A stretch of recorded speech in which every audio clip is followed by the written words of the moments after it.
ಚಿತ್ರಗುಪ್ತರಿಂದ ಭಯ ಅಂತಂದರೆ ಮರಣದ ಭಯ ಅಂತನ್ನೋದು ಒಂದು. ಚಿತ್ರಗುಪ್ತರು ಅನ್ನೋದಕ್ಕೆ ಚಿತ್ರಗುಪ್ತರು, ಚಿತ್ರ ಮತ್ತು ಚಿತ್ರಗುಪ್ತರು ಅವರು ಯಮಧರ್ಮರಾಜರ ಕಿಂಕರರು. ಅವರಿಂದ ಭಯ ಅಂತಂದರೆ ಯಮಕಿಂಕರರು ಬಂದು ಜೀವನನ್ನು ಸೆಳೆದುಕೊಂಡು ಹೋಗ್ತಾರೆ. ಪ್ರಾಣದ ಭಯ. ಪ್ರಾಣದ ಭಯವನ್ನು ಪರಿಹರಿಸುವವರು ಅಂತನ್ನುವ ಅಭಿಪ್ರಾಯದಲ್ಲಿ ಚಿತ್ರಗುಪ್ತ ಭಯ ತ್ರಾತ್ರೇ ನಮಃ ಅಂತ ಹೇಳ್ತಾ ಇದ್ದಾರೆ. ಇದು ರಾಯರ ಜೀವನದಲ್ಲಿಯೂ ಕಂಡುಬಂದಿದೆ, ನಂತರದಲ್ಲಿಯೂ ಸಾಕಷ್ಟು ಜನರಿಗೆ ಅನುಭವ ಉಂಟಾಗಿದೆ. ಇವತ್ತಿಗೂ ಕೂಡ ರಾಯರು ಭಕ್ತರನ್ನು ರಕ್ಷಿಸ್ತಾ ಬರ್ತಾ ಇದ್ದಾರೆ. ಮರಣದ ಭಯದಿಂದ ರಕ್ಷಿಸುವವರು ರಾಯರು ಅಂತ ಅಭಿಪ್ರಾಯದಿಂದ ಚಿತ್ರಗುಪ್ತ ಭಯತ್ರಾತ್ರೇ ನಮಃ ಅಂತ ಹೇಳಿತ್ತು. ಇದು ಒಂದು.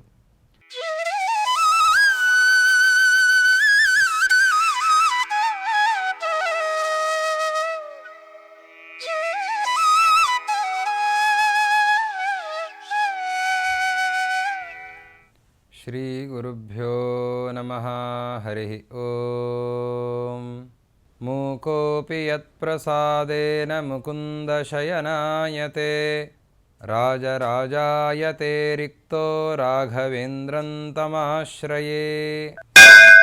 ಈ ವಾಹಿನಿಯಿಂದ ನಡೀತಾ ಇರುವ ಜ್ಞಾನ ಕಾರ್ಯದಲ್ಲಿ ಪಾಲ್ಗೊಂಡಿರುವ ಸಮಸ್ತ ಸಜ್ಜನ ಸ್ತೋಮಕ್ಕೆ ನನ್ನ ಅಭಿನಂದನೆಗಳನ್ನು ಸಲ್ಲಿಸ್ತಾ, ರಾಘವೇಂದ್ರ ಗುರು ಸಾರ್ವಭೌಮರ ಮಂಗಲ ಚರಿತೆಯನ್ನು 1000 ನಾಮಗಳಿಂದ ರಾಯರ ಅಚ್ಛಿನ್ನ ಭಕ್ತರಾಗಿರುವ ಕೃಷ್ಣಾವಧೂತರು ಕೊಂಡಾಡಿದ್ದಾರೆ.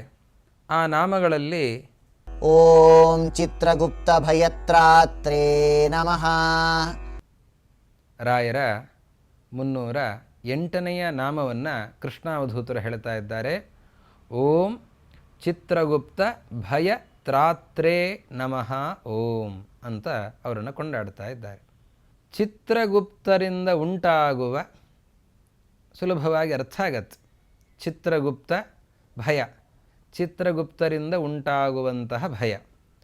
ಆ ಭಯದಿಂದ ತ್ರಾತ ಅಂದರೆ ತ್ರಾಣ ರಕ್ಷಣೆ, ತ್ರಾತ ರಕ್ಷಕ, ತ್ರಾತ್ರೇ ನಮಃ ರಕ್ಷಕರಾದವರಿಗೆ ನಮಸ್ಕಾರ. ಚಿತ್ರಗುಪ್ತರಿಂದ ಉಂಟಾಗುವ ಭಯದಿಂದ ರಕ್ಷಿಸುವಂತಹ ರಾಯರಿಗೆ ನಮಸ್ಕಾರ ಅಂತ ಕೃಷ್ಣಾವಧೂತರು ಅವರನ್ನು ಕೊಂಡಾಡ್ತಾ ಇದ್ದಾರೆ. ಚಿತ್ರಗುಪ್ತರಿಂದ ಭಯ. ಚಿತ್ರಗುಪ್ತರಿಂದ ಭಯ ಅಂತಂದರೆ 2 ರೀತಿಯಲ್ಲಿ ಅದನ್ನು ನಾವು ಚಿಂತಿಸಬಹುದಾಗಿದೆ. ಒಂದು, ಚಿತ್ರಗುಪ್ತರಿಂದ ಭಯ ಅಂತಂದರೆ ಮರಣದ ಭಯ ಅಂತನ್ನೋದು ಒಂದು. ಚಿತ್ರಗುಪ್ತರು ಅನ್ನೋದಕ್ಕೆ ಚಿತ್ರಗುಪ್ತರು, ಚಿತ್ರ ಮತ್ತು ಚಿತ್ರಗುಪ್ತರು ಅವರು ಯಮಧರ್ಮರಾಜರ ಕಿಂಕರರು. ಅವರಿಂದ ಭಯ ಅಂತಂದರೆ ಯಮಕಿಂಕರರು ಬಂದು ಜೀವನನ್ನು ಸೆಳೆದುಕೊಂಡು ಹೋಗ್ತಾರೆ. ಪ್ರಾಣದ ಭಯ. ಪ್ರಾಣದ ಭಯವನ್ನು ಪರಿಹರಿಸುವವರು ಅಂತನ್ನುವ ಅಭಿಪ್ರಾಯದಲ್ಲಿ ಚಿತ್ರಗುಪ್ತ ಭಯ ತ್ರಾತ್ರೇ ನಮಃ ಅಂತ ಹೇಳ್ತಾ ಇದ್ದಾರೆ. ಇದು ರಾಯರ ಜೀವನದಲ್ಲಿಯೂ ಕಂಡುಬಂದಿದೆ, ನಂತರದಲ್ಲಿಯೂ ಸಾಕಷ್ಟು ಜನರಿಗೆ ಅನುಭವ ಉಂಟಾಗಿದೆ. ದೇಸಾಯಿಯವರ ಮನೆಯಲ್ಲಿ ಬೇಸಿಗೆ ಸಂದರ್ಭದಲ್ಲಿ ರಾಯರನ್ನು ಕರೆದು ಭಿಕ್ಷೆಯನ್ನು ಇಟ್ಟುಕೊಂಡಿದ್ದಾರೆ. ಭಾರೀ ಶ್ರೀಮಂತರು, ಊರಿನವರನ್ನೆಲ್ಲ ಕರೆದಿದ್ದಾರೆ. ಪೂಜೆಯಾಗಿ ಎಲ್ಲರಿಗೂ ಕೂಡ ಪ್ರಸಾದ ವಿತರಣೆ ಆಗಬೇಕು. ಪೂಜೆ ಆಗುವ ಸಂದರ್ಭದಲ್ಲಿ ಬೇಸಿಗೆಯ ಕಾಲ, ಸ್ವಾಮಿಗಳು ಬಂದಿದ್ದಾರೆ, ಭಕ್ತರೆಲ್ಲರೂ ಕೂಡ ಬಂದಿದ್ದಾರೆ ಅಂತ ಸಾಕಷ್ಟು ಮಾವಿನ ಹಣ್ಣುಗಳನ್ನು ತಂದು ರಸಾಯನವನ್ನು ಮಾಡಿದರೆ, ಆ ದೇಸಾಯಿಯವರ ಮಗ, ಪುಟ್ಟ ಹುಡುಗ, 7-8 ವರ್ಷದ ಬಾಲಕ, ಅವನು ಆ ಮಾವಿನ ಹಣ್ಣು ಅಂದರೆ ಭಾರಿ ಇಷ್ಟ.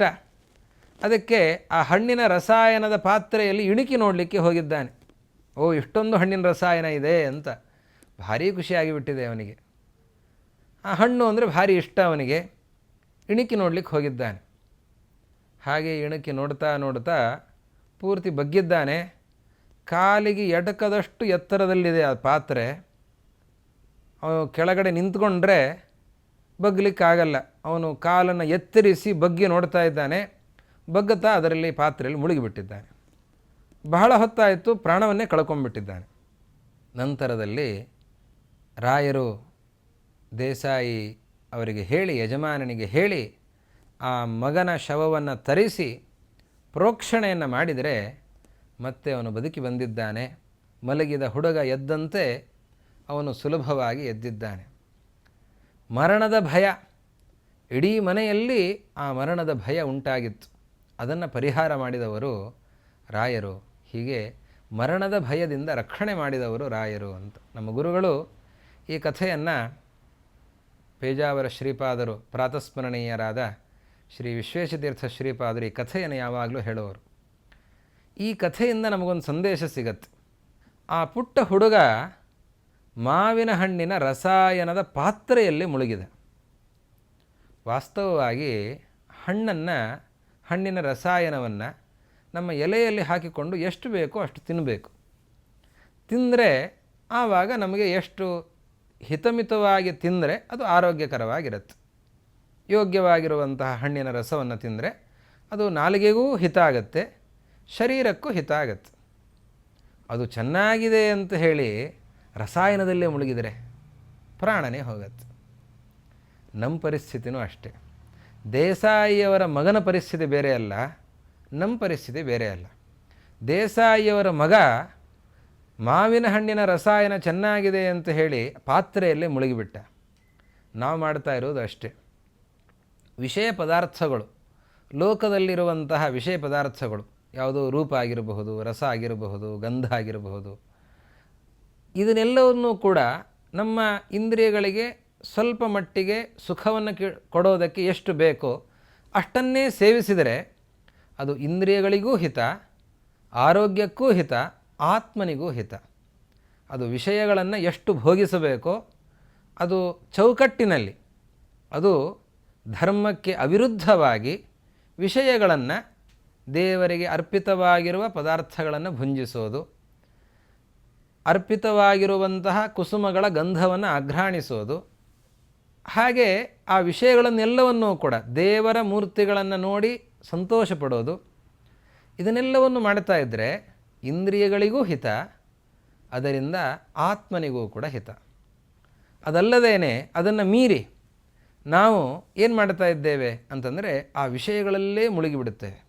ರೂಪ, ಯಾವುದೋ ಒಂದು ರೂಪ ಚೆನ್ನಾಗಿದೆ, ಅದರಲ್ಲೇ ಮುಳುಗಿಬಿಡೋದು. ಹಗಲು ರಾತ್ರಿ ಅಂತಹ ರೂಪಗಳಲ್ಲೇ, ಅದೂ ಕೂಡ ಧಾರ್ಮಿಕ ಚೌಕಟ್ಟನ್ನು ಮೀರಿ ಧರ್ಮವನ್ನೆಲ್ಲವನ್ನೂ ಕೂಡ ಮುರಿದು ಕೆಟ್ಟ ದೃಶ್ಯಗಳನ್ನು ನೋಡ್ತಾ ಅದರಲ್ಲಿ ನಮ್ಮ ಇಂದ್ರಿಯಗಳನ್ನು ತೊಡಗಿಸ್ತೇವೆ.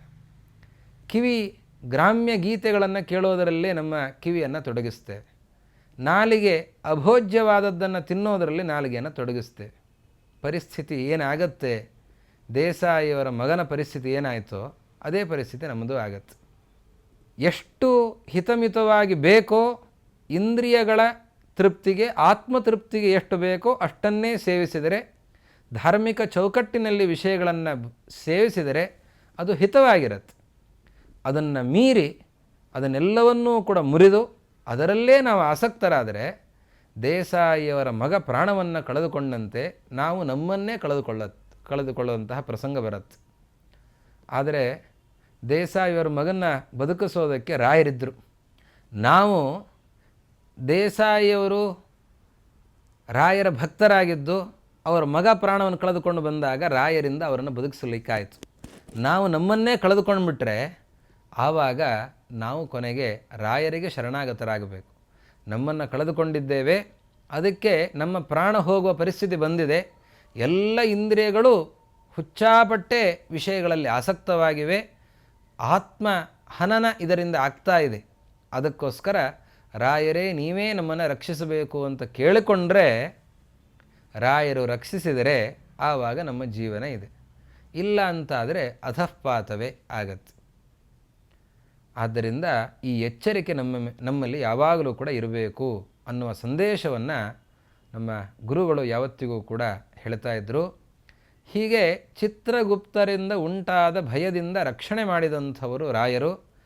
ಹಾಗೆ ನಂತರದ ಕಾಲದಲ್ಲಿಯೂ ಅನೇಕರಿಗೆ ಅನುಭವಗಳು ಉಂಟಾಗಿವೆ. ಅನೇಕರು ತಮ್ಮ ಅನುಭವಗಳನ್ನು ಹಂಚಿಕೊಂಡಿದ್ದಾರೆ. ಅನೇಕ ಸಂದರ್ಭಗಳಲ್ಲಿ ಚಿಕಿತ್ಸಾಲಯಗಳಲ್ಲಿ ಇನ್ನೇನು ಶಸ್ತ್ರಚಿಕಿತ್ಸೆ ಆಗಬೇಕು, ಹೃದಯಾಘಾತ ಆದವರು, ಅವರು ಶಸ್ತ್ರಚಿಕಿತ್ಸೆ ಆಗಬೇಕು ಅಂತನೋ ಸಂದರ್ಭದಲ್ಲಿ ರಾಯರೇ ಏನೋ ಮಾಡಿ ಹೃದಯ ಸರಿಯಾಗಿ ಅವರು ವೈದ್ಯರೇ ಆಶ್ಚರ್ಯಪಡುವಂತೆ ಆಗಿ ಅವರು ಆರೋಗ್ಯವಂತರಾದಂತಹ ಸಂದರ್ಭಗಳನ್ನು ನಾವು ಕೇಳುತ್ತೇವೆ, ನೋಡ್ತೇವೆ. ಈ ರೀತಿಯಲ್ಲಿ ಇವತ್ತಿಗೂ ಕೂಡ ರಾಯರು ಭಕ್ತರನ್ನು ರಕ್ಷಿಸ್ತಾ ಬರ್ತಾ ಇದ್ದಾರೆ. ಮರಣದ ಭಯದಿಂದ ರಕ್ಷಿಸುವವರು ರಾಯರು ಅಂತ ಅಭಿಪ್ರಾಯದಿಂದ ಚಿತ್ರಗುಪ್ತ ಭಯತ್ರಾತ್ರೇ ನಮಃ ಅಂತ ಹೇಳಿತ್ತು. ಇದು ಒಂದು. ಇನ್ನು ಎರಡನೆಯ ರೀತಿಯಲ್ಲಿ ಇದರ ಅರ್ಥಚಿಂತನೆಯನ್ನು ಮಾಡೋದು ಅಂತಂದರೆ, ಚಿತ್ರಗುಪ್ತ ಅಂತಂದರೆ ಅವರ ಕೆಲಸ ಏನು? ಅನೇಕರು ಯಮಕಿಂಕರರಿದ್ದಾರೆ. ಚಿತ್ರಗುಪ್ತರು ಅವರು ಪ್ರಧಾನರಾದಂಥವರು. ಚಿತ್ರ ಮತ್ತು ಚಿತ್ರಗುಪ್ತ ಅನ್ನೋರು ಅವರು ಏನು ಮಾಡ್ತಾರೆ ಅಂತಂದರೆ, ಅವರು ಸಾಕ್ಷಿ. ಪ್ರತಿಯೊಬ್ಬರೂ ಪ್ರತಿ ಕ್ಷಣದಲ್ಲಿಯೂ ಮಾಡುವ, ಆಲೋಚಿಸುವ, ಆಡುವ ಮಾತುಗಳ ಎಲ್ಲವನ್ನೂ ಕೂಡ ಅದನ್ನು ಗಮನಿಸಿ ನೋಡಿ ಅದನ್ನೆಲ್ಲ ಬರೆದಿಟ್ಟುಕೊಳ್ಳುತ್ತಾರಂತೆ. ಯಾರು ಯಾವ ಕ್ಷಣದಲ್ಲಿ ಏನನ್ನು ಆಲೋಚಿಸಿದ್ದಾರೆ, ಏನು ಮಾತಾಡಿದ್ದಾರೆ, ಏನು ಕೆಲಸಗಳನ್ನು ಮಾಡಿದ್ದಾರೆ, ಇದನ್ನೆಲ್ಲವನ್ನು ಕೂಡ ಬರೆದಿಡ್ತಾ ಹೋಗ್ತಾರೆ. ಹೀಗೆ ಅವರಿಬ್ಬರ ಹತ್ತಿರ ಪೂರ್ತಿ ದಾಖಲಾಗಿರುತ್ತೆ. ನಮ್ಮ ಜೀವನದ ಪ್ರತಿ ಕ್ಷಣದ ಚಟುವಟಿಕೆ ಎಲ್ಲವೂ ಕೂಡ ದಾಖಲಾಗಿರುತ್ತೆ. ಅಂತಹ ಚಿತ್ರಗುಪ್ತರಿಂದ ಖಂಡಿತವಾಗಿ ನಮಗೆ ಭಯ ಇದೆ. CC ಕ್ಯಾಮ್ರಾ ತಪ್ಪಿಸಿ ಕೆಲಸಗಳನ್ನು ಮಾಡಬಹುದು, ಆದರೆ ಚಿತ್ರಗುಪ್ತರಿಂದ ತಪ್ಪಿಸಿ ನಾವು ಕೆಲಸಗಳನ್ನು ಮಾಡಲಿಕ್ಕಾಗಲ್ಲ. ಅವರ ಹತ್ರ ನಮ್ಮ ಎಲ್ಲ ದಾಖಲೆಗಳು ಇರುತ್ತದೆ. ಅವರಿಂದ ಖಂಡಿತವಾಗಿ ಭಯ ಇದೆ. ಇವನು ಇಂತಹ ಕ್ಷಣದಲ್ಲಿ ಈ ಕಾರ್ಯವನ್ನು ಮಾಡಿದ್ದಾನೆ, ಇದನ್ನು ಮಾತಾಡಿದ್ದಾನೆ, ಇಂತಹ ಕೆಟ್ಟ ಆಲೋಚನೆಯನ್ನು ಮಾಡಿದ್ದಾನೆ, ಎಲ್ಲವನ್ನು ಕೂಡ ಹೇಳ್ತಾ ಹೋಗ್ತಾರೆ.